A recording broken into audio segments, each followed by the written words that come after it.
Buenas tardes, mi nombre es Kelly Joana Ramírez Cuellar. Estamos en el área de Administración Pública, ficha 53315, con la instructora, Sandra Viviana Hurtado. Les voy a dar como el término de corrupción. Pues este término es algo pues simple, es el abuso de poder público para obtener un beneficio en particular. Entonces, como el tema es de un caso de corrupción público y uno de ellos es el caso de Agroingresos Seguros, que llevó o derivó al señor Andrés Felipe Arias a la extradición. En el año 2009, lo que parecía un innovador programa del gobierno nacional quedó al descubierto como uno de los escándalos de corrupción que más han dado de qué hablar en el país. Pues al momento del lanzamiento, que fue en el año 2006, Agroingreso Seguro pues fue el programa creado por la Presidencia de la República y el Ministerio de Agricultura. Pues este programa prometía ser una solución para reducir las desigualdades en el sector agropecuario. También pues para proteger los ingresos de los productores, para enfrentar el reto de la internacionalización de la economía. También, según pues describe la ley 1133 del año 2007, que lo reglamentó. Esta fue la ley pues que reglamentó. La norma especificaba que el gobierno entregaría a los campesinos una serie de incentivos económicos directos, bajo el principio siempre de la equidad. Y no obstante, en su edición de septiembre del año 2009, la hoy desaparecida revista cambió y publicó un artículo llamado El riego de dineros públicos, en el que esta revista reveló un listado de beneficiarios de los millonarios subsidios que había nombres de personas con recursos suficientes y posiciones sociales y políticas destacadas en sus regiones. O sea, estas personas no necesitaban de estos subsidios. Estas personas eran personas que económicamente estaban muy bien, y pues el pobre campesino pues no le llegaban estos subsidios. ¿Por qué? Porque pues los más vivos eran los que salían beneficiarios prácticamente. A continuación, mi compañera Nidia Esther les va a hablar un poco más sobre este caso, pues que fue el escándalo del país. Este fue un súper escándalo.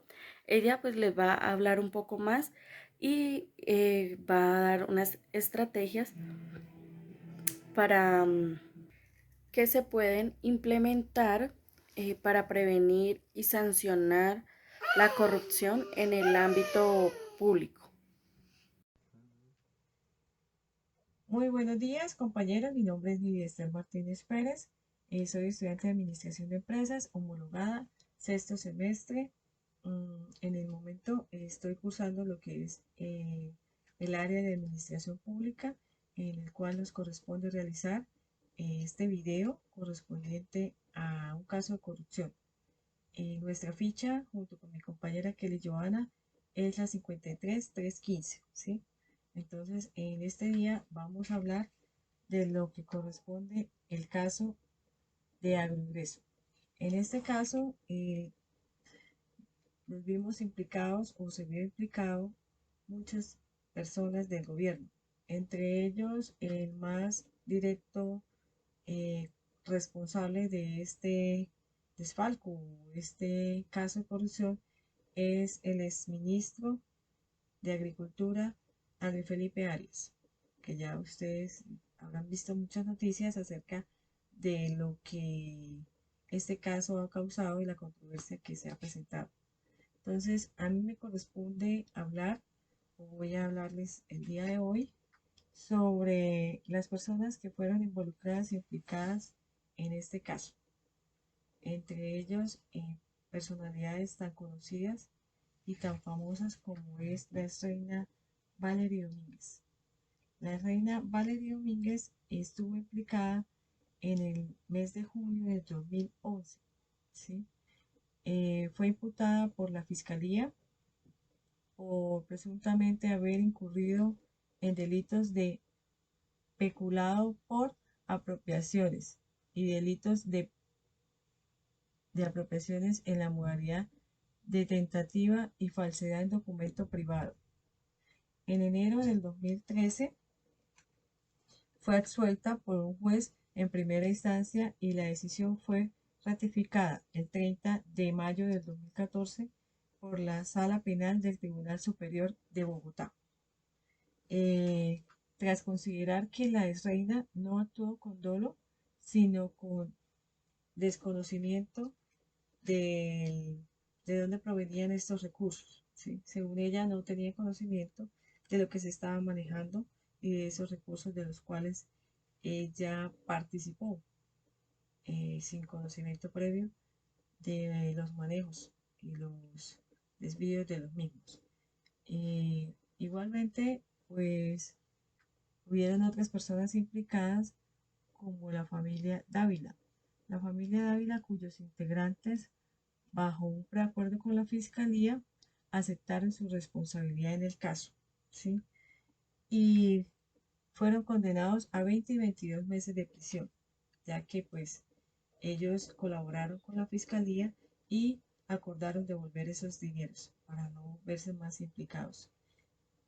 Pero ellos no fueron los únicos, no fueron los únicos implicados en este caso, hubieron más personas que se vieron involucradas y es una lista de beneficiarios grandes que aparece entre ellos un poderoso terrateniente, que su nombre es Ismael Pantoja, quien fue extraditado en septiembre del 2009 a los Estados Unidos.